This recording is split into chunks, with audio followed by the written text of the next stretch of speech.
Radovima u voćnjaku tokom zime pripremamo stabla za zimu, smanjujemo brojnost štetnika i infekcijskih potencijal raznih patogena. Najmanju otpornost ima korijen koji je izložen najvećim oscilacijama temperature, a slabo je osiguran rezervama hrane. Samim tim možemo zaključiti da je obrada tla tokom zime vrlo važna agrotehnička mjera u voćnjaku, jer se time uništava korov oko voćaka ili grmlja bobičastog voća, prorahljuje se tlo, unose hranjiva u dublje slojeve bliže korijenu, te uništavaju neki štetni kukci, odnosno njihove ličinke tokom zimovanja. U današnjem videu pričamo o navedenim poslovima, njihovoj važnosti i načinu provođenja određenih mjera u voćnjaku. Ukoliko ste u mogućnosti, naravno najbolje je odnijeti zemlju iz voćnjaka na analizu i dobiti ćete detaljno uputstvo čime i kako da đubrite. Sama analiza zemljišta trebalo bi da se obavlja besplatno ako imate registrovano neko gazdinstvo. Moraju se pravilno uzeti uzorci po slojevima od 30 cm, od 30 do 60 i od 60 do 90 cm. Potrebno je napraviti reprezentativan uzorak od 1 kg zemljišta otprilike, odnese se na analizu i traži se da vam urade preporuku đubrenja.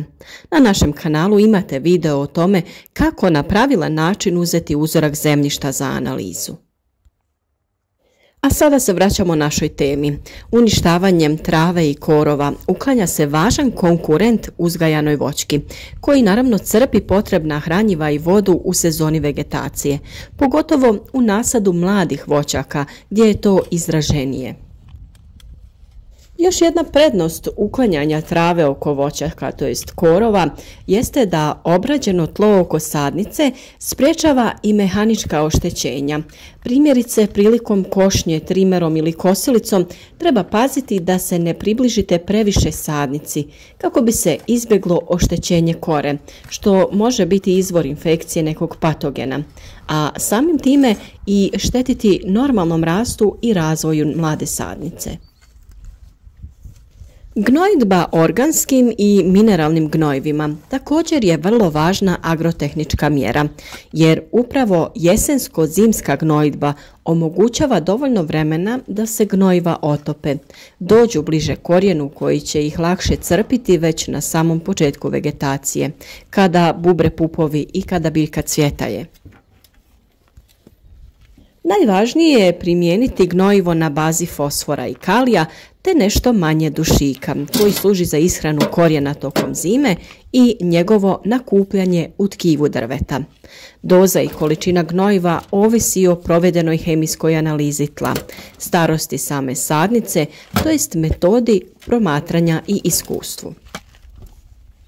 U osnovnu jesensko-zimsku gnojidbu spada i gnojidba organskim gnojivima, to jest stajski gnoj ili peletirana dehidrirana organska gnojidba. Zona gnojidbe oko voćaka trebala bi biti otprilike širine njegove krošnje ili nešto šira. Na manjim površinama može se obaviti ručno, a za veće površine uz pomoć rasipača gnojiva širom po cijelom nasadu. Samo jesenje đubrenje ima za cilj da se unese neophodna količina hranjiva potrebna voćkama, jer se tokom vegetacije znatna količina tih hranjiva koristi upravo za rast i razvoj voćaka, plodova, lisne i drvne mase, tako da se njihova koncentracija u zemljištu smanjuje. Iz tog razloga sve te količine treba putem đubrenja vratiti u zemljište kako bi one bile lako pristupačne biljkama početkom naredne vegetacije. Đubrenje voćaka u ovom periodu provodi se organskim i mineralnim đubrivima. Od organskih đubriva najčešće se naravno koristi upravo stajnjak, pri čemu treba naravno voditi računa da to bude zgoreli ili poluzgoreli stajnjak. Najviše se koristi goveđe stajsko đubrivo, mada se može koristiti i konjski, ovčji, svinjski ili živinski stajnjak. Odlično je da se koristi napravljeni kompost, a organska đubriva imaju za cilj da poprave strukturu zemljišta kao i da pospješe razvoj zemljišnih mikroorganizama koji potpomažu bolje usvajanje hraniva iz zemljišta od strane voćaka. Pored organskih, neophodno je u zemljište unijeti i mineralna đubriva u količini od 400 do 800 kg po hektaru, u zavisnosti naravno od starosti voćnjaka i obezbjeđenosti zemljišta sa osnovnim hranjivim elementima. U ovom periodu treba koristiti mineralna đubriva koja u sebi ne sadrže ili imaju mali procenat azota, dok je sadržaj kalija i fosfora povećan. Kroz cijeli naš video mogli ste vidjeti postupak kako mi to odrađujemo. Za početak okopamo zemljište u okruženju oko stabljike, pazeći da ne idemo previše duboko kako ne bi oštetili njeno korijenje. Naravno, ukoliko kao i mi imate instalirano navodnjavanje, trebate dobro paziti da ne oštetite crijeva.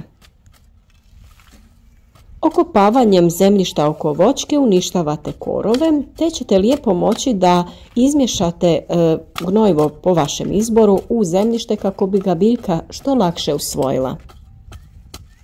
Sa količinom stajskog gnojiva ne možete pretjerati, tako da dodajete određenu količinu koliko imate dostupno u ovu okopanu zemlju, te to sve dobro izmiješate. Idealno bi bilo, ako imate sistem kap po kap, da dajete i vodotopiva đubriva sa vodom u manjim količinama, a češće. Nije isto dati stablu 2 kg nekog NPK ili to podijeliti na 5 dijelova.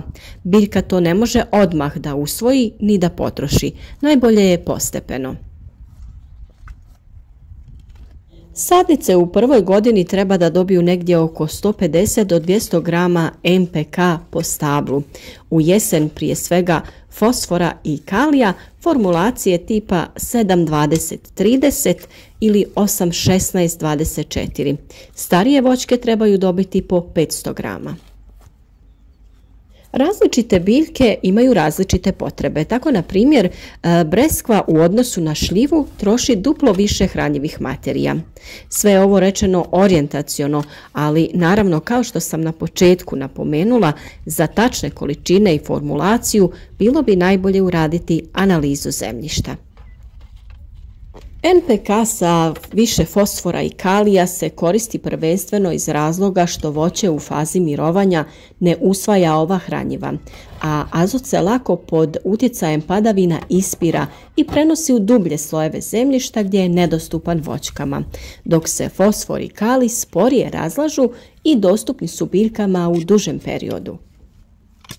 Azotna đubriva je zbog toga mnogo bolje i efikasnije dodati u toku vegetacije, otprilike između 3. i 5. mjeseca, kada ih voćke maksimalno mogu iskoristiti. Đubriva u voćnjaku treba razastrijeti prije oranja i to tako što će se prvo dodati mineralna, a potom organska đubriva, pa tek onda vršiti oranje ili frezanje zemljišta u voćnjaku ili okopavanje voćaka. Na ovaj način se đubrivo polaže u zonu korijenovog sistema.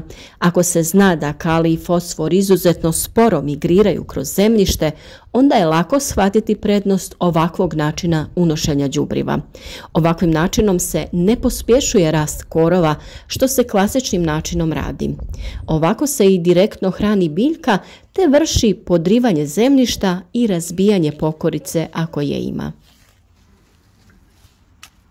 Iako je preporučljivo maknuti travu, ne preporučuje se ostaviti tu površinu ogoljelom, jer je izložena nabijanju i ispiranju kiše, vjetru, suncu i hladnoći. Ako ćete pratiti prirodne procese voćki, uvidjeti ćete da i one same na jesen svojim otpalim lišćem potiskuju rast trave ispod samih stabala, a taj malč od lišća Ostaje ispod voćki sve do proljeća. Gliste ga postupno uvlače pod tlo i tako ga gnoje. U mladom voćnjaku u kojem nije bilo mnogo lišća možete tlo malčirati sjenom, koje će imati sve funkcije lišća: zaštita tla, stanište korisnim kukcima, hrana glistama koje postaje na kraju i hrana za samo stablo. Ukoliko bi ostavili samo ogoljelo tlo, brzo bi tu opet počeli natrag rasti korov i trava.